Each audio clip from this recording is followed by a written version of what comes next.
Welcome back to the Sleepy Stoic Sanctuary, where ancient wisdom meets modern rest. Tonight, we witness the most heartbreaking chapter in the greatest journey ever told. The moment when divine law collides with human desperation, when leadership meets its ultimate limits, and when a hero discovers that some prices are too high to pay, even for survival itself. I am your guide through the continuing Odyssey of the man whose name became synonymous with long, difficult journeys filled with hard-won wisdom. This is Odysseus, Part 5, The Cattle of the Sun God, where we discover what happens when followers refuse to follow, when divine commands conflict with human need, and when maintaining principle means accepting devastating isolation. When we last left Odysseus, he had survived the passage between Scylla and Charybdis, but at a terrible cost. 6 of his best companions had been lost to the 6-headed monster, their screams still echoing in the survivors' memories. The crew that remained was traumatized, reduced in number, but united in their respect for a leader who had chosen the lesser evil and saved as many lives as possible through strategic sacrifice. Now, as their battered ship approaches the island of Helios, the sun god, Odysseus carries with him the weight of Tiresias's most urgent prophecy from the underworld. You will reach the island where the golden cattle of the sun god graze in eternal light. These beasts are sacred beyond all other creatures, beloved of Helios himself. If you and your men can resist the temptation to harm them, you may yet reach home. But if anyone among you slays even one of these divine animals, your ship will be destroyed, your men will perish, and you alone will survive to continue your journey in isolation and grief.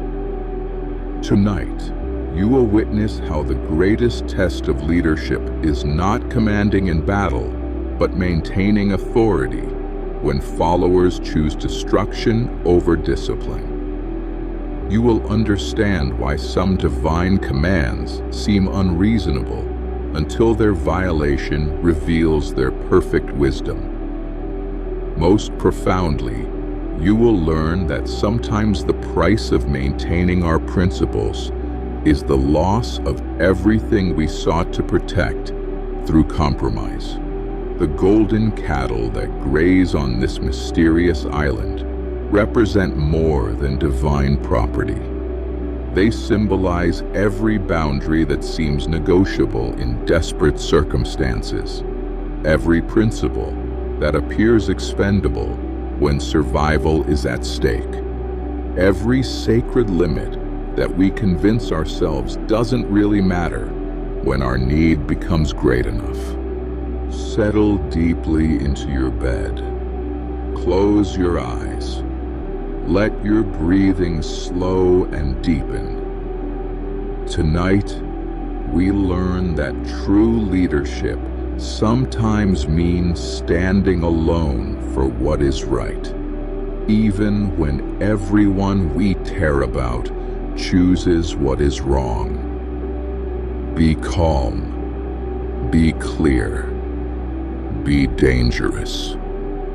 Take 3 deep breaths with me now, feeling your soul beginning to understand the profound difference between what seems expedient and what is truly right, between human reasoning and divine wisdom. In through your nose, hold for a moment, and release slowly through your mouth, letting go of any temptation to compromise your deepest principles. when circumstances become difficult. Let your shoulders drop away from your ears, releasing any tension about standing alone for what is right, maintaining integrity when others choose expediency, or accepting the cost of obedience to higher law.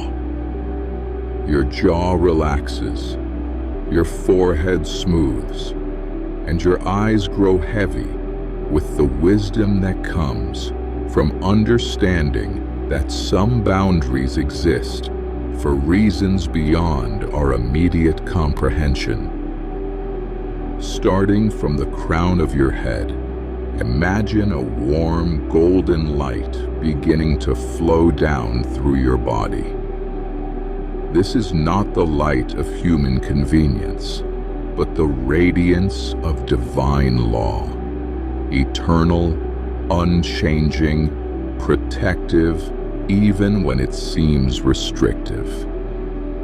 Feel it flowing down your forehead, relaxing every muscle, teaching you that true freedom comes not from doing whatever we want, but from aligning ourselves with principles that transcend our temporary desires and fears. The golden light of divine law moves down your neck and shoulders, releasing any fear about the cost of maintaining your principles, the loneliness of standing for what is right, or the consequences of refusing to compromise your deepest values. Your arms grow heavy and relaxed, sinking deeper into the mattress, understanding that moral courage is not the absence of fear about consequences, but the willingness to accept those consequences rather than violate what you know to be true and right. Your chest rises and falls in a natural, peaceful rhythm. Each breath brings you deeper into the understanding that integrity is not about perfection, but about consistency in choosing what serves the highest good, even when it costs us everything we wanted to protect. Feel the warm light flowing down through your torso, relaxing your back, your abdomen, releasing any resentment about times when doing right led to loss, or any bitterness about standing alone while others chose what seemed easier. You are safe here in this moment. You are protected by the understanding that divine law exists not to restrict us arbitrarily, but to guide us toward choices that serve the deepest good. Even when we cannot see the full picture, the light of unwavering principle continues down through your hips and thighs, warming every muscle, teaching you that the pain of maintaining integrity is temporary, while the peace that comes from alignment with divine law is eternal.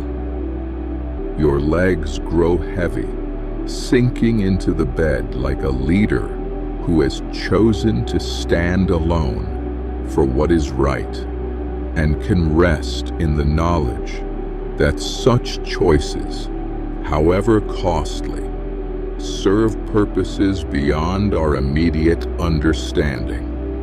Down through your calves and feet, the golden light of divine obedience completes its journey, leaving you completely relaxed, completely at peace, completely ready to witness how one man's attempt to maintain divine law led to the loss of everything he sought to protect, and why such losses sometimes serve wisdom that only becomes clear much later. Your mind grows quiet and receptive, like the sacred waters that surround islands where divine law is tested against human need. You are ready for whatever wisdom this climactic chapter will bring to your understanding of leadership, obedience to higher principles, and the sometimes devastating cost of maintaining integrity when everyone around you chooses compromise. You are grounded in this moment, yet open to the transformative story of divine commands that seem unreasonable until their violation reveals their perfect wisdom, of leadership that sometimes means accepting complete isolation rather than participating in collective transgression. You are safe. You are principled. You are ready to learn how true leaders sometimes must choose the devastating loneliness of standing alone for what is right over the false comfort of joining others in what is wrong. Breathe deeply and let this chapter of the greatest journey ever told begin to unfold, knowing that within every story of divine testing lies the seed of your own moral courage, and within every example of standing alone for principle, the inspiration for choices that serve purposes beyond your immediate understanding. As Odysseus's battered ship approached the shores of Helios's sacred island, the exhausted crew felt their spirits lift for the first time since the horror of Scylla's attack. The island appeared before them like a vision of paradise. Green meadows rolling down to crystal clear waters, gentle hills covered with wildflowers, and streams that sang with the music of pure mountain springs. But it was the cattle that took their breath away. Scattered across the meadows like living jewels were herds of the most beautiful animals any mortal had ever seen. Their coats gleamed with golden light that seemed to emanate from within. Their eyes held intelligence that bordered on divine wisdom, and their very presence filled the air with a sense of sacred peace that made even the most hardened sailors fall silent in wonder. These were no ordinary beasts. Every movement they made was graceful beyond nature. Every sound they uttered was musical beyond earthly harmony. When they lifted their heads to gaze at the arriving mortals, their expressions held neither fear nor aggression, but a kind of divine compassion that made the men feel both welcomed and warned simultaneously. Odysseus stood at the bow of his ship, his weathered face grave with the knowledge of what this moment meant. He had heard Tiresias's prophecy in the underworld, had been warned by Circe herself about this exact moment, and now faced the challenge he had dreaded throughout their entire journey, keeping his desperate, traumatized men from violating the most sacred prohibition in all the Greek world. As their ship touched the sandy beach, Odysseus gathered his remaining crew around him. These men had followed him through 10 years of war and nearly as many years of wandering. They had trusted his leadership through monsters and gods, through losses and victories, through horrors that would have broken lesser souls. Now he had to ask them to trust him in what might seem like the most unreasonable command he had ever given. "My faithful companions," he began, his voice carrying the authority earned through shared trials and the weight of divine knowledge.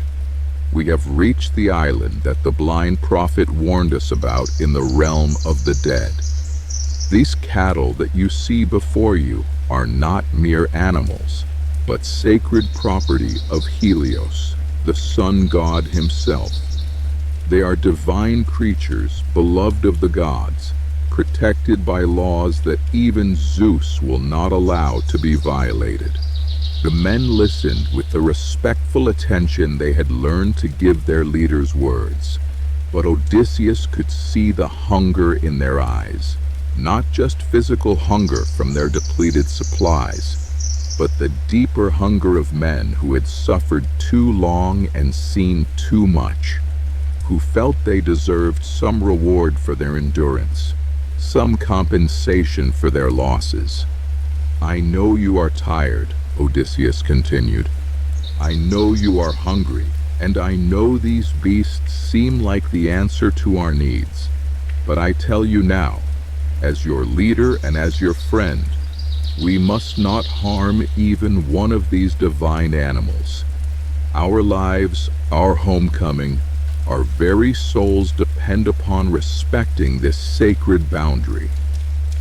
Understanding the magnitude of what he was asking, Odysseus called for something he had never required before in all their years together: a sacred oath sworn in the sight of gods and witnessed by divine creatures themselves. This would not be a casual agreement or a reluctant promise, but a binding commitment that would stake their very souls on their ability to resist temptation. "Raise your right hands," he commanded, "and swear by Zeus the Thunderer, by Poseidon, Lord of the Seas, by Athena the Wise, and by all the gods of Olympus, that you will not harm these sacred cattle, no matter how great our need becomes, no matter how long we may be trapped on this island, no matter what arguments your hunger may whisper in your ears." One by one, the men raised their hands toward the sky, their faces solemn, with the understanding that they were making a commitment that would bind not just their actions, but their honor. Eurylochus, Odysseus' second-in-command and brother-in-law, spoke for them all. "We swear by all the gods that we will not harm the sacred cattle of Helios. We will trust in your leadership and in divine providence to provide for our needs without violating this holy prohibition." As the words of the oath echoed across the sacred meadows, something remarkable happened. The golden cattle, as if understanding the significance of the moment, moved closer to the gathered men. They formed a circle around the oath-takers, their divine eyes reflecting approval of the commitment being made. For a moment, mortal and divine shared the same space in perfect harmony, united by respect for sacred law. Odysseus felt a weight lift from his shoulders as he heard his men's sincere commitment. These were good men, brave men, men who had proven their loyalty and honor through trials that would have broken lesser souls. Surely they could maintain this oath, could resist temptation long enough for favorable winds to carry them away from this beautiful but dangerous place. The crew set up their camp with unusual care, making sure to place their tents and cooking fires well away from the grazing areas of the sacred beasts. They prepared their evening meal from the supplies they had brought with them, shared stories of their adventures, and settled down for what they hoped would be a brief rest before continuing their journey home. That first night, as Odysseus lay listening to the gentle sounds of divine cattle Moving peacefully through moonlit meadows, he felt cautiously optimistic. His men had sworn their oath with apparent sincerity. The gods seemed to approve of their presence on the island, and surely Helios would send favorable winds soon to speed them on their way. What could go wrong when good men had made sacred promises in the sight of divine witnesses? He would soon learn that the greatest tests come not when our resolve is fresh and our spirits are strong, but when time wears down our noble intentions and circumstances make our principles seem like luxuries we can no longer afford. For the first few days, everything seemed to proceed according to plan. The weather remained pleasant, the crew maintained good spirits, and the sacred cattle grazed peacefully nearby, their golden radiance a constant reminder of divine presence and the oath that protected them. Odysseus began to believe that perhaps this test would be easier than Tiresias had implied. But on the fourth morning, the men woke to find the sky filled with dark clouds that had not been there the night before. Storm winds began to blow from every direction simultaneously, creating conditions that made sailing impossible. When the crew attempted to launch their ship, the winds drove them back to shore with such force that they nearly lost their vessel entirely. "It's just a temporary storm," Odysseus assured his men as they dragged their ship higher onto the beach for safety. "We'll wait for the weather to clear, then continue our journey home." But as days turned into weeks, it became increasingly clear that this was no ordinary weather pattern. The winds blew constantly from all directions. The seas remained impossibly rough, and every attempt to leave the island was thwarted by forces that seemed almost intelligently opposed to their departure. Meanwhile, their supplies began to run dangerously low. The dried meat they had brought from their last port was nearly gone. Their grain stores dwindled to almost nothing. Their water barrels, while refillable from the island's streams, could not provide the sustenance their bodies increasingly craved.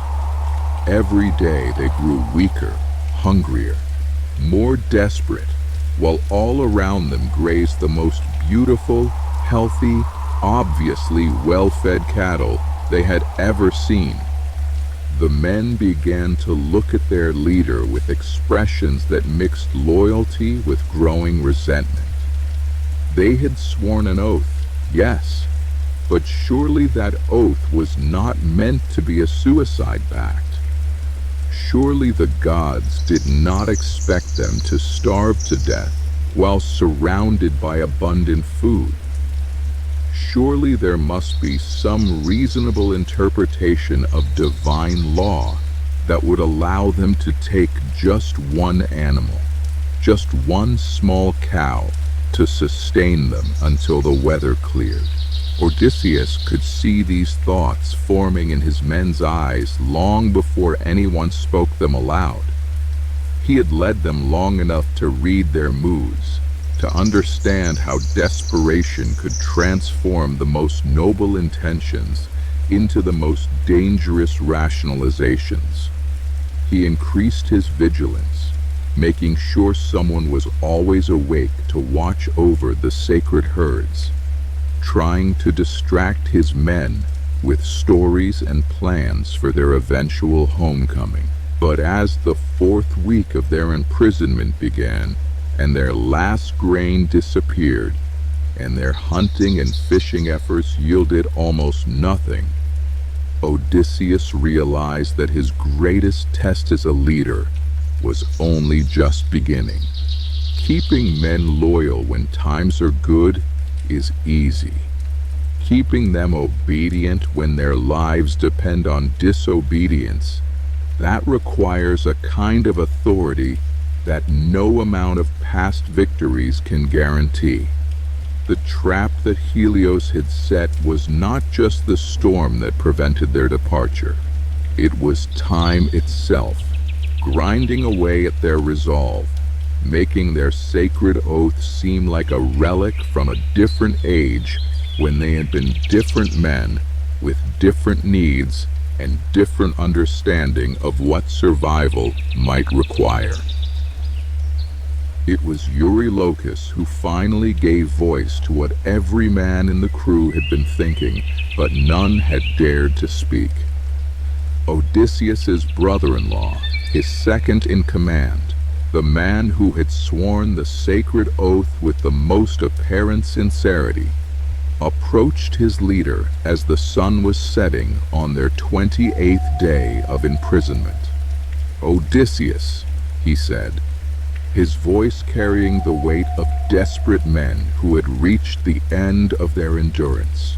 "We need to talk about the cattle." Around them, the rest of the crew gathered, their faces gaunt with hunger, but determined with the resolve of men who had convinced themselves that survival justified any action.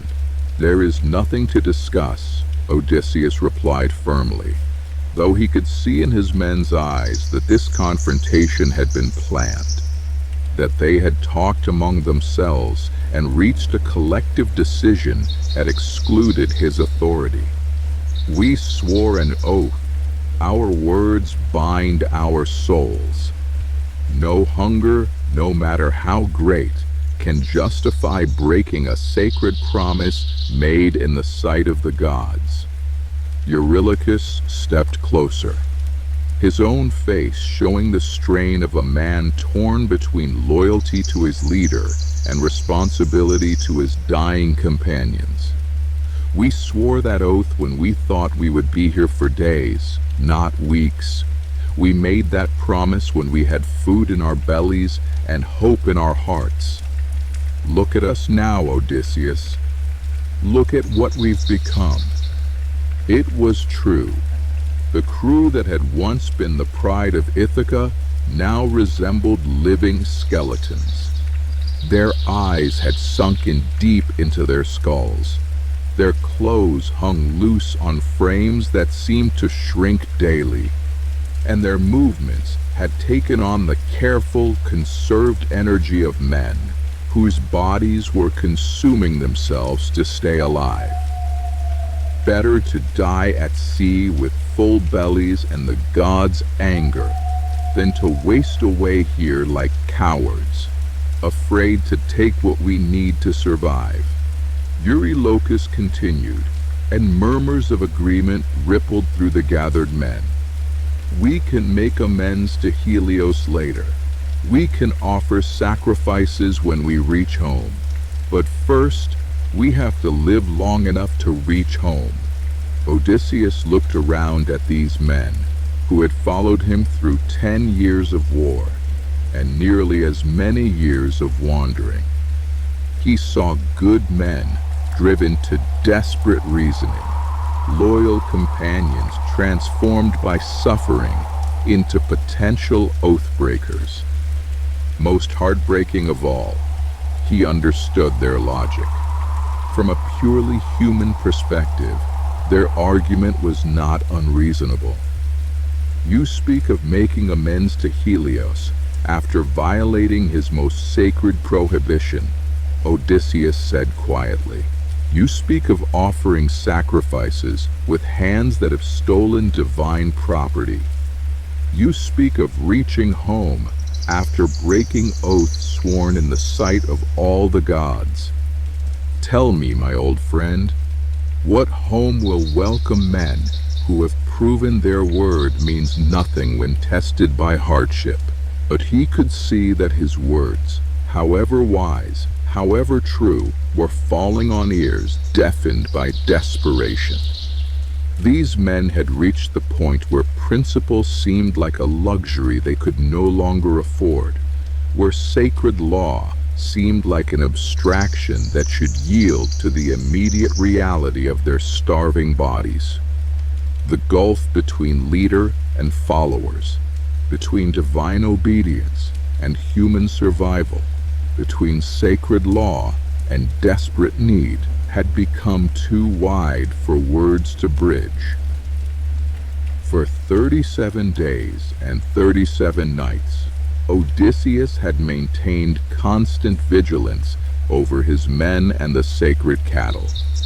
He had slept in shifts, never allowing himself more than an hour or two of rest at a time. He had positioned himself between his crew and the herds whenever possible. He had told stories, shared plans for homecoming, and constantly reminded his men of their oath and the consequences of breaking it. But even heroes have limits, and Odysseus was only mortal. The strain of constant watchfulness, combined with the weakness that came from the same lack of food that plagued his men, had pushed him beyond the edge of human endurance.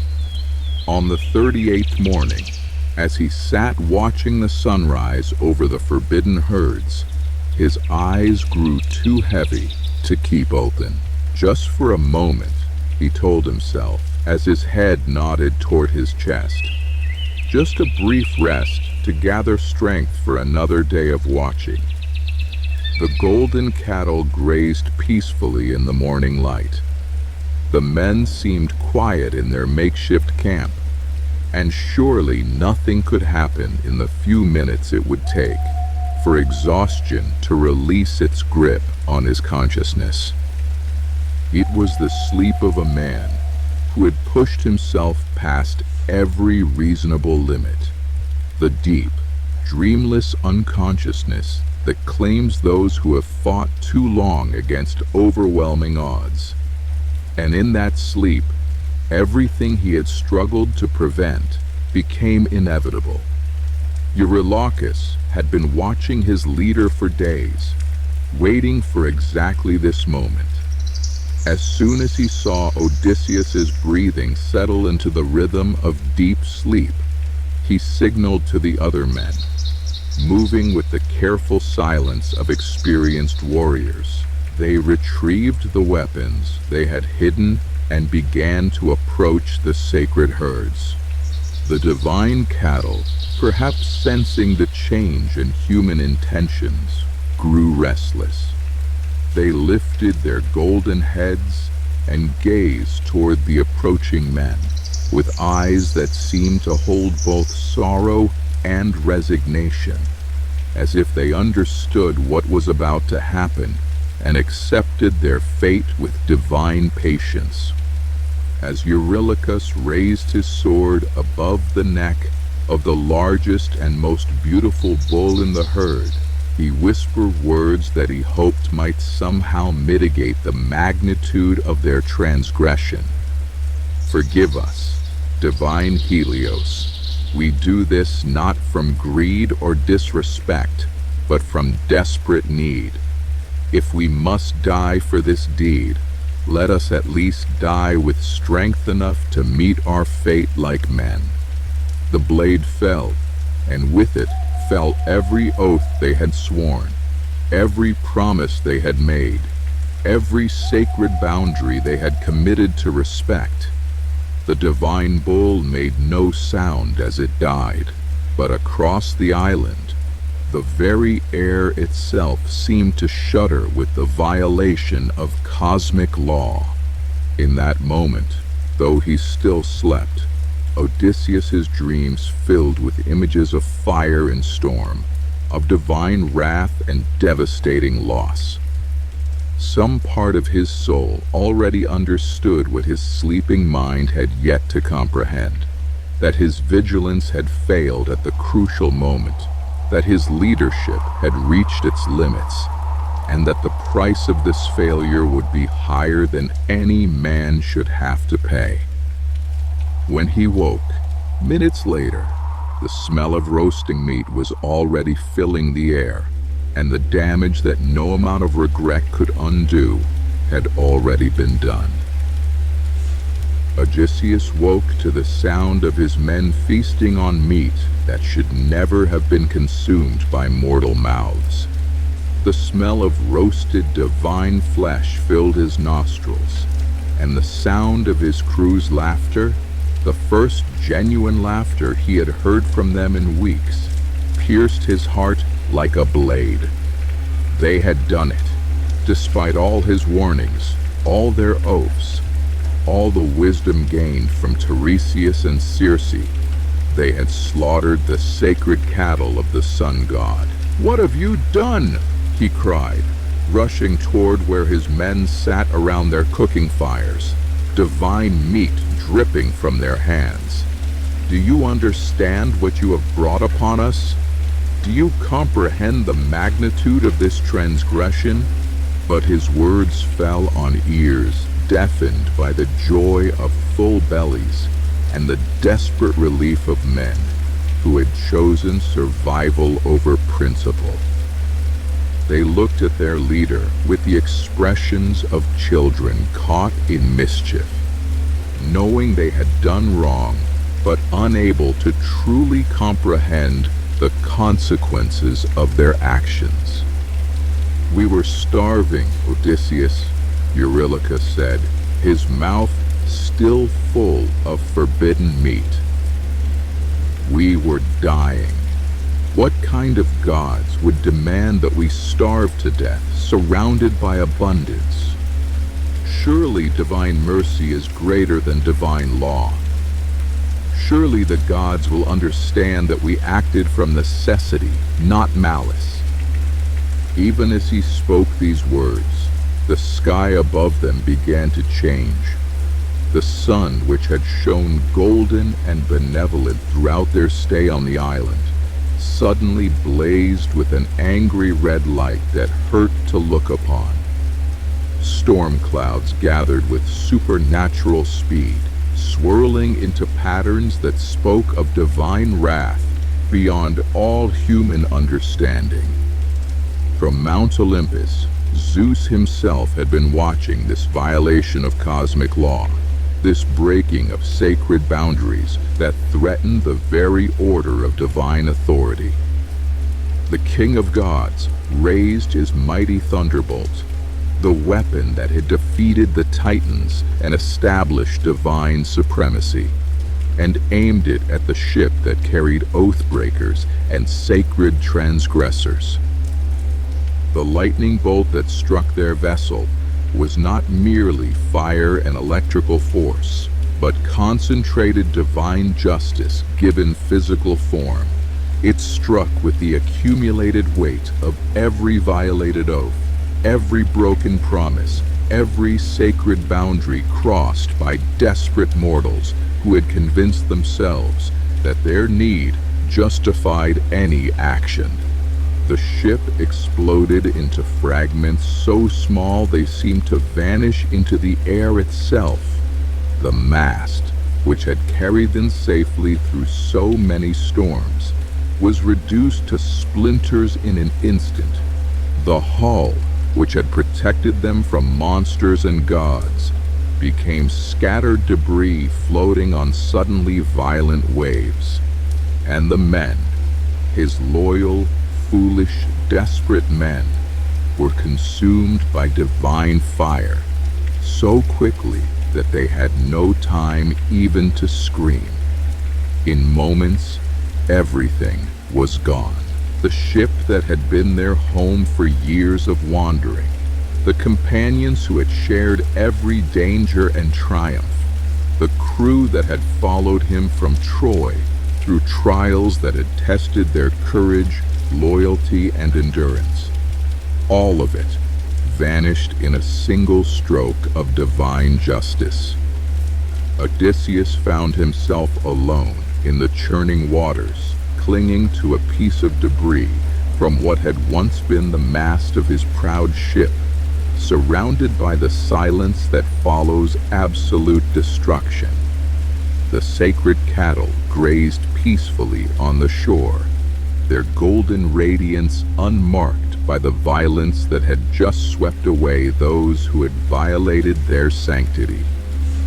For the first time in his long journey, the man whose name meant trouble was truly, completely alone. As the divine storm subsided and the waters began to calm, Odysseus found himself floating alone in an ocean that suddenly seemed infinite. The island where his men had violated sacred law was already disappearing behind him, carried away by currents that seemed guided by divine will toward destinations unknown. Before him stretched nothing but endless water under a sky that had returned to its normal blue, as if the devastating punishment he had just witnessed had been merely a dream. But it was no dream. The piece of his ship's mast to which he clung was real enough, as were the cuts and bruises he had sustained in the explosion. The silence that surrounded him was real. The absolute silence of a man who had, for the first time in his adult life, no one to lead, no one to protect, no one to guide toward home. For hours, he simply floated and grieved. These had been good men, brave men, men who had followed him faithfully for over 15 years. They had stood with him on the walls of Troy, had trusted his leadership through monsters and gods, had believed in his promises of eventual homecoming, even when all evidence suggested they would wander forever. Their deaths were not meaningless. They had died as the direct consequence of violating divine law, of breaking sacred oaths, of choosing immediate survival over eternal principle. Yet Odysseus could not help but feel that their blood was on his hands as well. He had been their leader. He had fallen asleep at the crucial moment. He had failed to find a way to keep them alive without compromising their souls. As the sun began to set on what might be his final day alive, Odysseus understood something about leadership that he had never fully grasped before. Sometimes the price of maintaining our principles is the loss of everything we sought to protect through compromise. Sometimes doing what is right leads to consequences so devastating that we question whether righteousness itself is worth the cost. But floating alone in the vast ocean, with nothing left but his life and his integrity, Odysseus also began to understand why Tiresias had prophesied this exact outcome. The divine law that protected Helios's cattle was not arbitrary divine cruelty. It was a test of whether mortal men could maintain sacred boundaries even when their lives depended on crossing them. His men had failed that test, and their failure had cost them everything. But he had maintained the boundary, had refused to participate in the violation, even when it meant watching his companions choose destruction over discipline. This was not pride or self-righteousness. It was the lonely responsibility of leadership that sometimes requires choosing principle over even the lives of those we are meant to protect.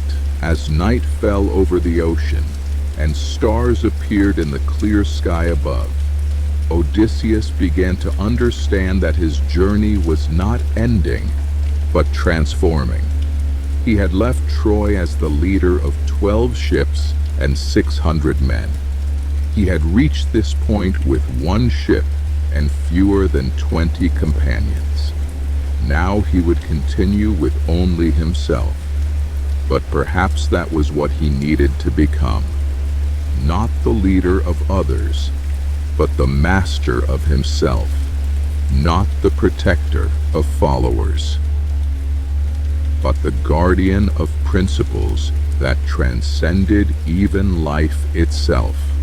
The current was carrying him somewhere, and wherever that destination might be, he would arrive as a man who had chosen sacred law over survival, divine obedience over human wisdom, and the devastating loneliness of integrity over the false comfort of shared transgression. Days and nights blended together as Odysseus drifted on the endless ocean, sustained by divine providence and driven by currents that seemed to know his destination even when he did not. In this profound isolation, with nothing but sea and sky for company, he began to understand lessons about leadership, divine law, and human nature that could only be learned through such complete solitude. He realized that his greatest failure as a leader had not been falling asleep at the crucial moment. Exhaustion was human and forgivable. His deepest failure had been believing that good intentions and careful vigilance could indefinitely prevent the inevitable collision between divine law and human desperation. Some tests cannot be passed through external management, but only through each individual's internal choice to honor their commitments, regardless of cost. The cattle of Helios had represented more than divine property. They had symbolized every boundary that exists not for arbitrary restriction, but for the protection of cosmic order. When mortals begin to decide for themselves which divine laws apply based on their circumstances, they assume an authority that belongs only to the gods. His men had not simply stolen cattle. They had declared their human wisdom superior to divine law. But in his isolation, Odysseus also began to understand why he alone had survived the divine punishment. It was not because he was more virtuous than his companions. They were good men driven to desperate choices by impossible circumstances.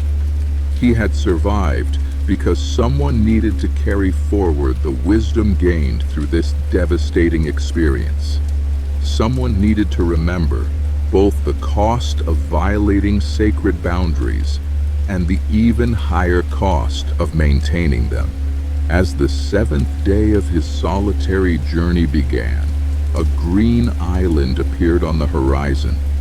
Not the harsh, rocky coastline he had grown accustomed to, but a lush, beautiful island that seemed to radiate peace and welcome. He could see waterfalls cascading down mountainsides, gardens that appeared to bloom with eternal spring, and beaches of sand so white they seemed to glow with inner light. This was Ogygia, the hidden island of the nymph Calypso, where he would spend 7 years learning different lessons about captivity, desire, and the sometimes crushing weight of immortal love. But that would be another chapter of his journey, another set of trials and wisdom to be gained through experiences that would test different aspects of his character and resolve. For now, as his makeshift raft approached this new sanctuary, Odysseus carried with him the hard-won understanding that true leadership sometimes means accepting complete isolation rather than compromising sacred principles. He had learned that divine law exists not to make life easier, but to provide unchanging reference points in a world where circumstances constantly pressure us to abandon our deepest commitments. Most profoundly, he had discovered that the loneliness of maintaining integrity in a world that chooses expediency is not a burden to be avoided, but a responsibility to be embraced. the price that conscious beings pay for the privilege of choosing principle over convenience, divine law over human wisdom, sacred boundaries over temporary survival. As his feet touched the sand of Calypso's beach, Odysseus was no longer the confident leader who had left Troy with 600 men and 12 ships. He was something harder and wiser, a man who had learned that the most important battles are not fought against external enemies, but within the human heart, where divine law and human need wage eternal war for supremacy.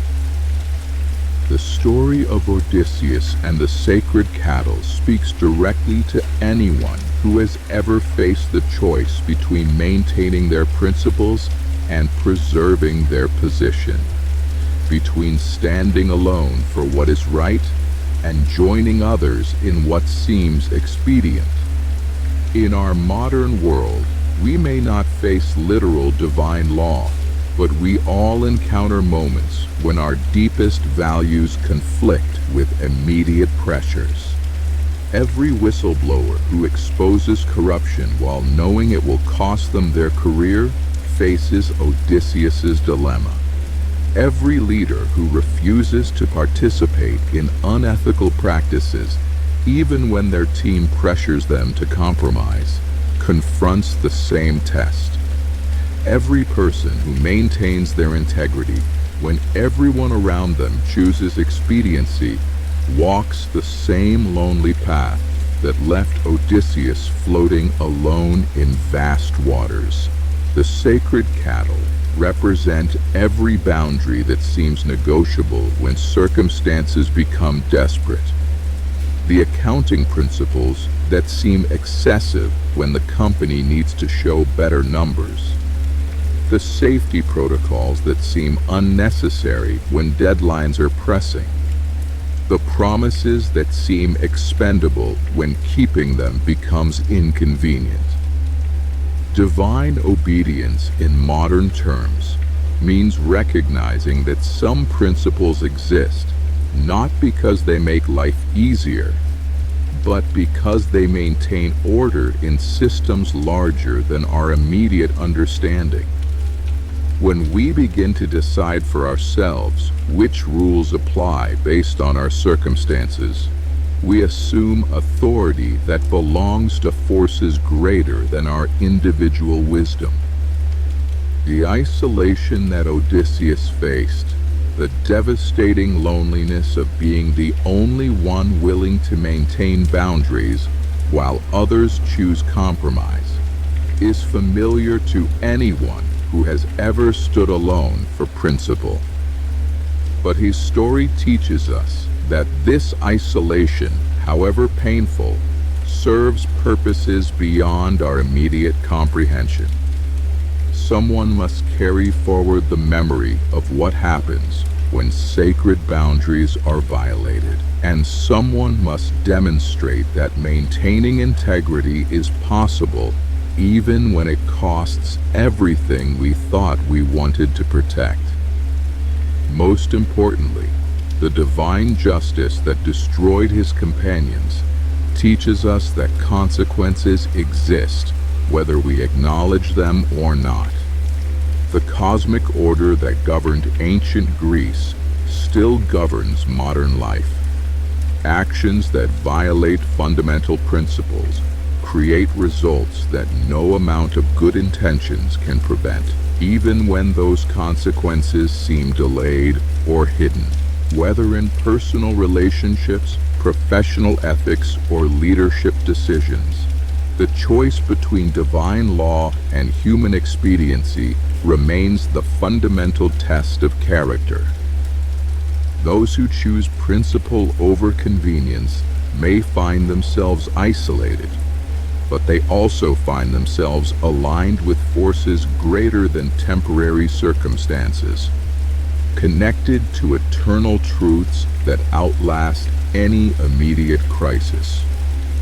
As this profound chapter of the greatest journey ever told settles into your heart, let yourself drift deeper into peaceful rest, knowing that you carry within you the same capacity for moral courage that enabled Odysseus to choose divine obedience over human expediency, even when the cost was everything he sought to protect. Sleep now in the understanding that true leadership sometimes means standing alone for what is right, that divine law exists not to restrict us, but to guide us toward choices that serve purposes beyond our immediate understanding, and that the isolation of maintaining principle, however painful, connects us to eternal truths that outlast any temporary crisis. Let the gentle sounds of eternal ocean carry you into dreams where divine law and human choice unite in wisdom, where leadership means service to higher principles, and where you awaken tomorrow more prepared to choose integrity over expediency, even when you must choose alone. Be calm, be clear, be dangerous.